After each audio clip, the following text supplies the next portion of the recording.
All right, baby, let's roll in. All right, it's the Big Hammock podcast. First one coming. We have our guest today, as if they're guests. We have the first and foremost the editor and cinematographer. I wrote this stuff down. Oh, The movies Todd, yeah. Hellphone, Fighting a War of Their Own, from SFN Productions. It's a tongue twister. It is a tongue twister. Producer of the Big Hammock, Travis Cecil. Thank you. Woo. Yeah. All right, and then last but not least, we have the mind behind this whole thing. We're not here without the director, Malcolm Cyr. Woo. And we're going to get into that mind with this podcast. Malcolm, tell us about the Big Hammock movie. So the Big Hammock movie is a Bigfoot movie. Okay, so You got me in suspense now. What did I produce? So it's funny you say that because that's pretty much how we're describing it to everybody, right? And Bigfoot movie. we can get our Bigfoot enthusiast hook, line, and sinker when we say that. But for the most part, the general public, what's their first response to that? What are you doing making a Bigfoot movie? So yeah, it's so I just kind of give them a little like rundown as far as it's just based around Bigfoot speculation, right? And it's centered around a YouTube podcast group that wants to get footage of the elusive creature. And it's also centered around a game warden who's investigating these animal mutilations within this town, which is called the Big Hammock, which is more like a wildlife preserve / town of its own in Central Florida swamp. Very cool. Yep. So Travis, Yeah. You've done more movies than what was listed off. Yeah. You've been in the industry for a long time. Where do you rank this movie amongst the ones that you've been involved with? Is it on the upper scale of things, or? Yeah. That was my first. I got to sit down and watch all the footage edited, and then I walked away with going, "Wow, okay, here's a movie that's got probably the least amount of budget that I've ever seen, and what was able to be captured on film, um, right there at the end of the can. Like I'm gonna rate it a lot higher. Uh, even being around a lot of the local films that I've seen, someone coming out of the gate with this first time is actually gonna be like, wow, like this is a huge surprise. And I mean, I've been on, $100,000 projects, no $1 million, nothing like that. But I mean, I got a pretty good range of where we've been on set. Even comparing to some of the projects that I personally worked on. And when I see the outcome of this, and I'm like, dang, I think I need to learn from him. Like, like it's something to be proud of. It really is, and for everybody involved in everything that was done, from the run and gun to everything that Malcolm's told me from the back, and it was just like, this is something that everybody is going to be proud of when they see. And I agree with that. I think that this movie, Malcolm was explaining, for just I don't want to say normal because I don't want to exclude the Bigfoot enthusiasts from this, but there's a lot more people that maybe not necessarily don't believe in Bigfoot than there are that do. And my point is that this movie is for everybody. Yeah. And it's going to be I'll entertaining for anybody that wants to watch it. And that's kudos to Malcolm. And I don't want to. He's not going to like this because I'm really going to dig into his brain throughout this podcast, and I want to stick with the premise of something from nothing productions is your business. Yes, sir. And the name something from nothing obviously speaks for itself. And it kind of gets my mind frame in a sense of you got to start somewhere. Yeah. Right. Yeah. And I want to really pull out of where this whole thing started, this movie. So, Malcolm, knowing you from middle school, and then obviously all throughout our adult years and in between, as long as you've been in the entertainment industry, and I can't help but think back to the middle school days, right? Like, bucking in front of, having a bucking with somebody, a competition, having a circle around, of a bunch of people just watching you. Even then, you wanted to be an entertainer. And, I remember when you were, I don't know, we had to have been in high school. Your mom had the Windows 98, computer, and you had the microphone, and you started rapping. Mm-hmm. And what I really want to talk about is the Red Room, right? Because that's what that turned into. Right. And I think that there's a foundational moment in this movie that goes back to the Red Room. Mm-hmm. What would you say about the Red Room and how it influenced where we are today? So, I would say a lot actually, because whenever me and Jake decided to start the Red Room, because we both had the knowledge of recording at home, and we both was into the rap music and stuff.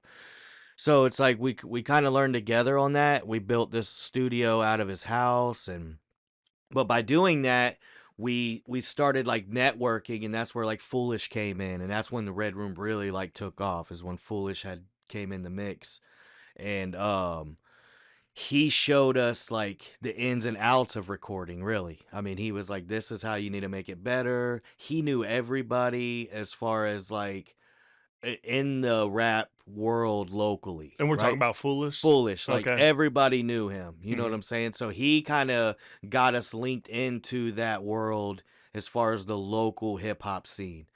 Um and then so once that happened and we dropped an album, right? We actually dropped our first mixtape, I would say.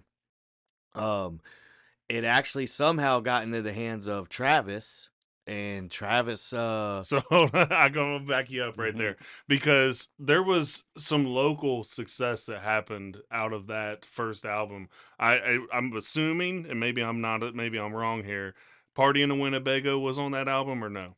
no, that was later. Okay, that was That later. was later. All right. This was before Party in the Winnebago. This was actually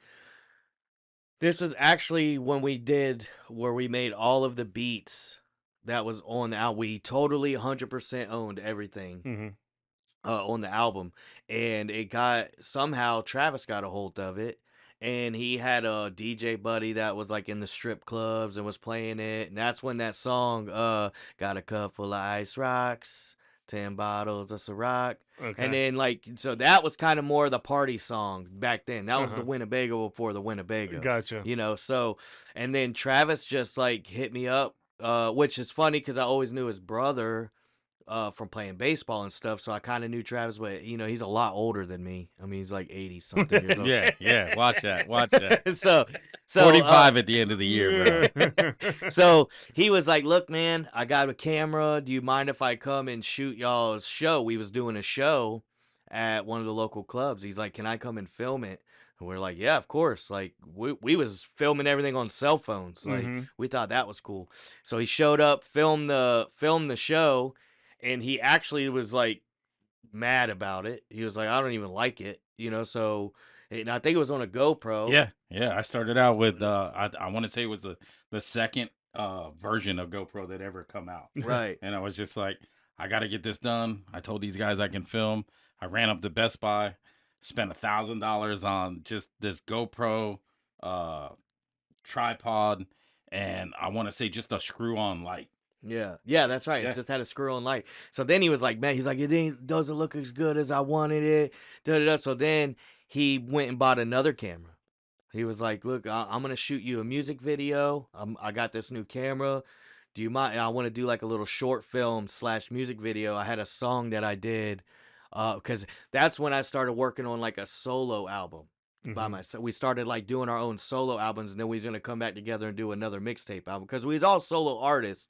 We wasn't really a group, but like we was still on our wannabe like Red Room label. Is And that that was Cracker on the Edge. Cracker on the And Edge? I remember when that video came out because Party in a Winnebago really was, it was a fun music video to Mhm. watch, fun song.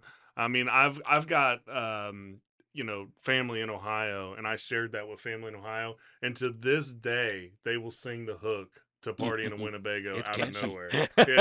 And but I say that to say, Cracker on the Edge, um, came out after the fact, and I remember I was with you that weekend. It was at the Lax concert. Really? Yep, and we were watching the views. It was like 19,000 views over the weekend Yeah. Yeah. as soon as it dropped, and Party in a Winnebago never even saw close to that. Right. And it happened over the weekend, and there's a lot of success that happened out of that. I mean, you had the studio for years, the Red Room Studio, and people would come and record there. Yeah. Obviously Travis and you intertwined, and it turned into, next thing you know, you are working on projects with him. Yeah. Yeah. And I know the one of the biggest ones was Signal Lost. Right. Yep. Yep. Yep.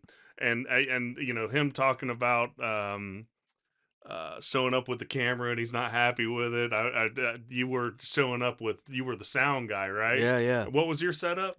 It was a tripod that I just knocked the legs off of and had the microphone just like attached to the end. It wasn't even like the right way. I think like for half of that production, like I didn't have a legit boom pole. I think I finally did get one. Yeah, I think we made it out of PVC at the apartment. Yeah, it was made. It was totally made Yeah. by an old tripod and some PVC. But it pipe. was highly rated for PSI, right? Yeah, yeah, bro. It was the highest you could get. It was Okay. that thing. That puppy would bend all the way like this and would not snap. So it was definitely like a learning curve, but I think between like the Cracker on the Edge getting a little bit of a bug of acting because he made me act through it and all this, Mhm.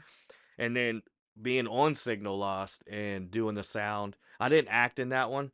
I just kind of wanted to focus on the sound, but then it kind of really got me. And there's other projects like Hellphone. He had me doing the Yeah. sound on Hellphone. Yeah. I had a blast doing that. We've done a couple other shorts with just me and him, just messing around and practicing with stuff. One of our biggest shorts got the most awards in Marion County. Yeah, yeah, the Bride on the Side. Yeah, Yeah. we won a film festival. Because so we wasn't even gonna do that. Mhm. We was like, no, we're gonna stick to our own.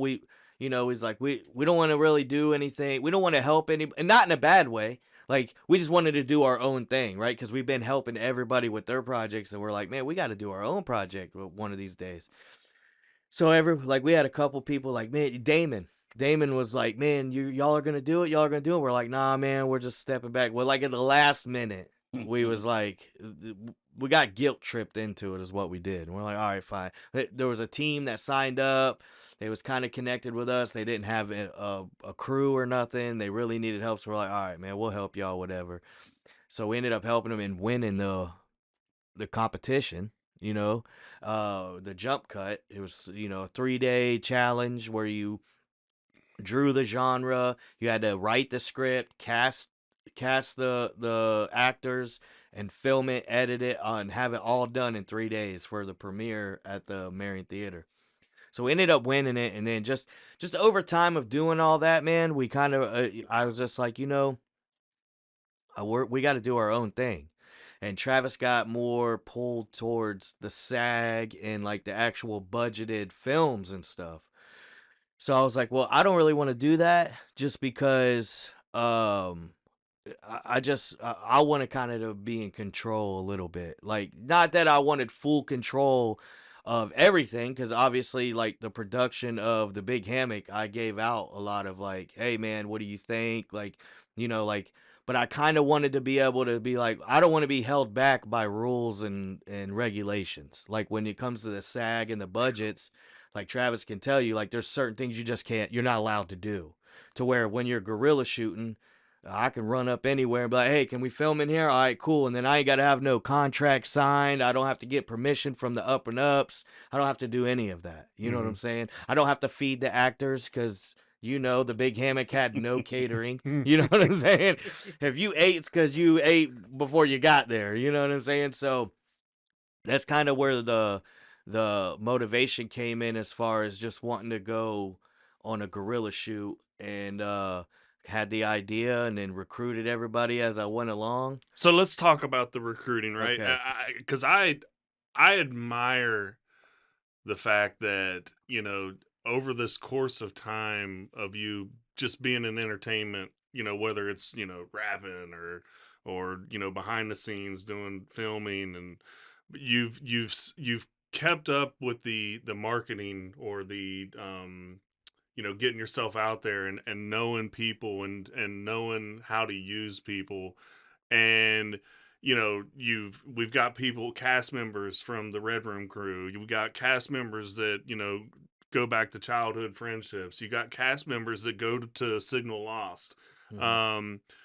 But ultimately you came up with this idea of the Big Hammock. And you had it in your mind, okay, this is what I'm going to do. But let's talk about what it took to get to that point, right? So, we do know that you just said that there were some things that you just delegated out, right? You got your crew together. There was you had a somebody on sound, you had somebody on the camera, you had Jake was able to come in and do a lot of the writing for you. Pretty Yeah. much wrote the whole thing. You Right. you Yeah. had said, all right, listen, this is what I have in my mind. Write me a script, Right. and he nailed it. He Right. nailed it. Right. So Right. Yeah. so but at the end of the day, uh part of your thought process in this was that you had to get people that you were going to get bought into this movie, that you were in the industry. I've learned from jumping in this, it's hard to rely on people. And Right. Travis was just giving Yeah. kudos and all that kind of stuff. To be able to pull what you did together out of this budget. But let's talk about how you did that with It's Danny. Yeah. Right. Right. So, because I fell for that one hook, line, and sinker. You Yeah. had a plan for It's Danny, Mhm. and talk about that. Yeah, so I knew if I wanted to do a full feature film and get people to join the crew, I had to have a business card, right? So It's Danny was my business card. So it's I had my grandfather had a friend ever since I was little who went through a certain time in his life where some things happened, I'll, right? I'll go ahead and vouch for you. At the beginning of It's, how long is It's Danny? Is it 16 minutes. 16 minutes? And it's at the beginning. It says based on true events. Mm-hmm. For sure, knowing Malcolm as long as I've known him, that story is 100% true, real, not made up. That is a true story. Yeah. So the script wrote itself for you in Yeah, that right. I aspect. changed a few things Yes, just yeah. for entertainment, but Mhm. yeah, the basis of the story is 100% true.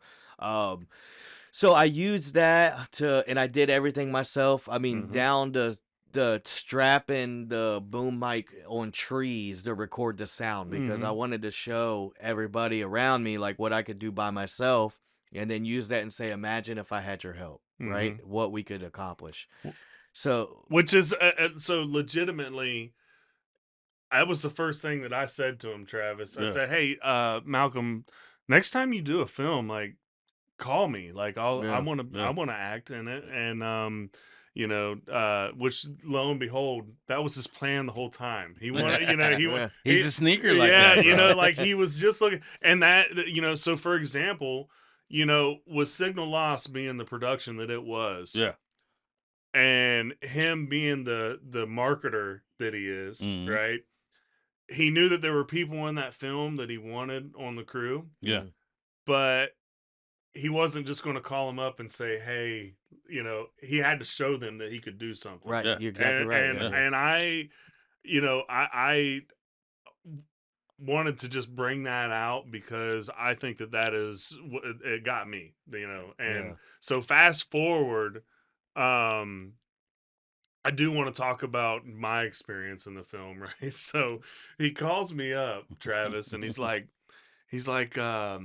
"Hey, I'm doing this movie. It's a Bigfoot movie. Do you want to be in it?" And I'm like, "Sure." Like, no questions asked, Yeah. like, I'm in it. Yeah. And he's like, "All right, I'm going to send you the script.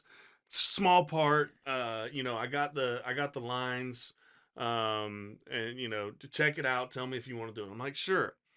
And he starts telling me about the story of the Big Hammock and what what it's going to revolve around. It's going to be a small town community. He starts telling me about how the Big Hammock is actually is what Ocala means in the native tongue. Yeah. That's the way it goes. And I guess that was something that was taught in elementary school down here, Yeah, because I yeah, didn't really go to an elementary school down here. yeah. But and so I'm at this point I'm bought in, and he's calling me throughout the year. By the way, this has been in the works for 2 years. You Yeah. know that, right? two Yeah. years. So he's calling me in the process of this, and he says, "Hey, I just want to let you know, this weekend we're doing a table read. Your part's small. Don't have to come. Won't hurt my feelings if you don't. Just want to let you know you're invited." So I didn't show up, right? And I know that his feelings weren't hurt. He wasn't worried about it. And this went on for months. He'd call me up and, "Hey, just want to let you know, got a table read this weekend. You don't have to come. Your part's small. Won't be no big deal. Just want to let you know you're invited." I didn't show up, over and over and over again. Well, then he finally calls me up. He's like, "Hey, it's the last table read. It's got a small part. You don't have to come. Just want to let you know you're invited." I'm like, "I'll be there," right? So I show up to this table read. And mind you, he sent me the whole entire script, and I have not I did not read it. I just read my part. And I'll tell you, during that table read, by the time we got to the end of it, I was like, "Holy crap, this movie's going to be awesome." Yeah. And I was bought in. Yeah. And one of the first scenes that we shot was a scene that I was in. And I loved it. I had fun. I have had so much fun filming this movie. It's just been, we've been talking on the phone, this or that, and next thing you know, as he's filming and he's progressing and filming, some of the scenes were not turning out on camera the way that they were on paper, and we had to pivot. And Mm-hmm. we didn't change we didn't change the story or the movie, but there were things that we wanted to add to the movie to make the movie valuable and not lose its value in the Yeah. story and the content. And it turned into another scene being added. It turned into another part being added, and it turned into, you know, uh, man, I'm having fun with this movie, and I'm throughout the movie, beginning, middle, and end.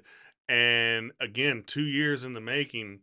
We didn't cut no. I say that to say we didn't cut no corners on this movie, No. right? No. We took the time to make this movie right and put the effort in to make sure that the viewer gets sucked into this movie, follows along, and enjoys himself all at the same time. And Travis, through your editing, right, Mm-hmm. would you say that it's accomplished that we've accomplished that? Yeah, 100%. And funny you talk about editing. Originally, that's how it was set up. He was gonna come over. He was gonna do an assembly line. Then I was gonna jump in there, and I was gonna help out with the edit, different things like that. He showed me his assembly line, and I was like, "You don't need me. What do you need me for?" Like, because he's been practicing and practicing, and little that everybody didn't know, even though I wasn't on set as much as I would love to have been. Um, it was phone calls. It was like, all right, I'm going to shoot this. I'm going to go do this. So I kind of felt like a coach in a way, Mm-hmm. which is awesome because it was like, I felt like, all right, I'm big brother helping little brother. Mm-hmm. And it was just like, man, it was just amazing. But to see that first, I'll say it was the first 10 or 15 minutes. And then we watched it. I gave him a few notes and I was like, hey, just cut this over here, maybe slide this over a little bit, do this. And next thing I know, the following weekend came by and he had another 15 minutes on top of it. And he's like, let me see this. I was like, bro, you don't need me. Mm-hmm. Like you're achieving like something that took me 2 or 3 years to learn. Mm-hmm. And it was just boom, he done picked it up. Yeah, I And mean, how fun, how much fun, and how much fun does it make it being involved after the fact, right? Because oh yeah, again, you've been a part of major productions. Again, you're not getting on your high horse, not no no, $1 million, but you've been a part of productions with yeah, budgets. yeah. And how cool is it that he made your job easy? Oh my goodness! Like I just felt like I had to be a editing supervisor. That was it. Yeah. It's just like, let's look at this, let's watch this, and it was just like he had everything there. Mhm. And it made me feel proud knowing that later on projects that we're going to be involved in together.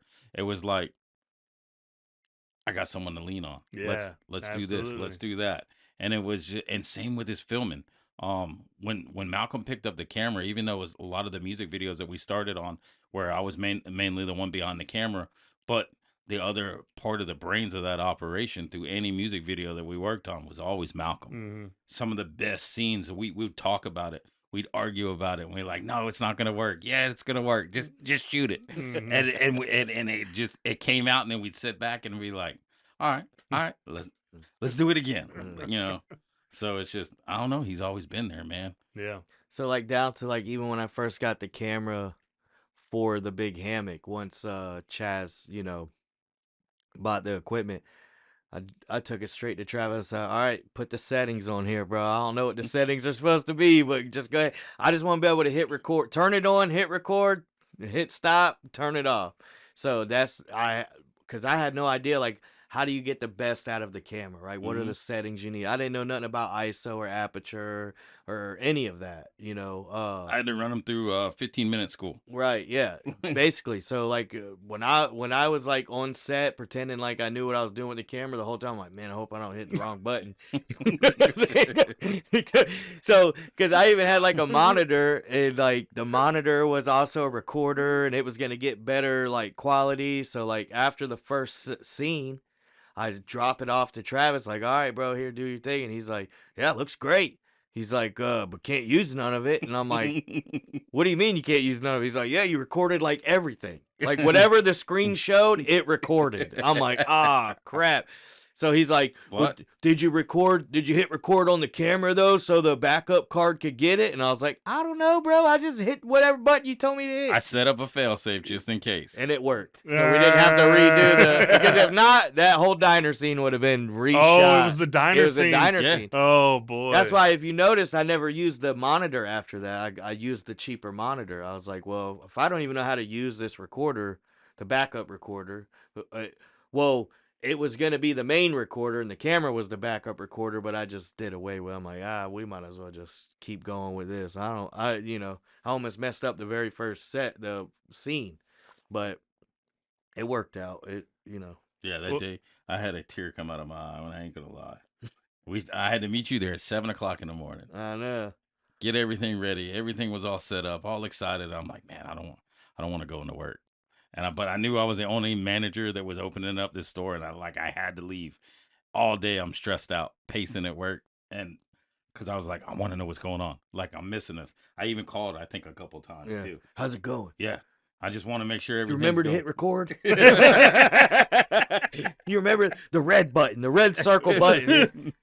Does it blink when you hit it? Make sure you hit record. Yeah, man. You never know, man. Things happen, bro. I've been on set Yeah, where bro, I hit record. everything went perfect, and then all of a sudden you go back and watch your footage, and you got no audio, and you're like, we've checked this 2 or 3 times. I have had a scene during this that we shot the Warden Wayne and Lobo scene, the outside of the diner scene. Uh-huh. No audio on the camera. So that was all linked up on the boom. So I had to use you're always using the boom. Correct. Yeah. But normally you have the camera audio to line up. Correct. None of that. So I had to like find something in the shot, listen to the take, line that up. And make sure it's the right take too, because there was multiple takes. Right. So I do want to talk about the red carpet premiere event that we have coming up Friday. Right. It's at the Epic Theater. There's a pre-party at the Shuck and Shack at 4:00. And then what time are they? Is the movie opening for us to come in? 6. 6 o'clock. Yep. And the show time is at 7. So, what can the people expect out of that event? So they can expect a movie. Of course. They can expect a Q&A afterwards and a raffle. So with the purchase of your ticket, not only do you get your 15% off at the Shuck and Shack if you go, but you're also entered into a raffle to win some merch, some props, small props that were used in the movie, Bigfoot themed, obviously. Um, yeah, doing the Q&A and then just like pictures, and we're gonna have two different media outlets there that are covering the event, going around asking questions, what people thought about the movie, what they think beforehand, what they thought afterwards. We'll have a backdrop that you could take a picture in front of. We're gonna have DVDs and Blu-rays for sale. um so that's basically it. We're just telling people to get there between 6 and 6:30, so you get your good seats, get your popcorn ready, because at 7 o'clock showtime is starting. All right. Yeah. Don't sit in the front row. No Don't. no previews. Going right into it at 7 o'clock. No Right. The previews. No, yeah. previews, the trailers and the sponsors that we have, all the ads are gonna be from 6 up to 7, and then as soon Mhm. as the trailers and the ads are done, it's going straight into We're the right movie. into it. Yeah, And then where can everybody purchase their tickets? on thebighammock.com. Okay. All right. Yep. And yeah, we're excited. I can't wait. Yeah,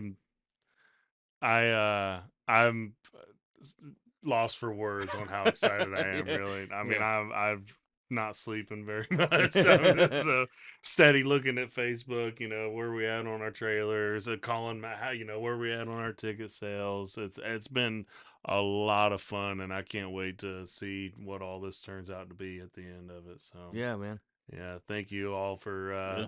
sitting down and chatting, Yeah. and Oh yeah. we'll kick it back on the next one. Oh All yeah. right. Can't wait.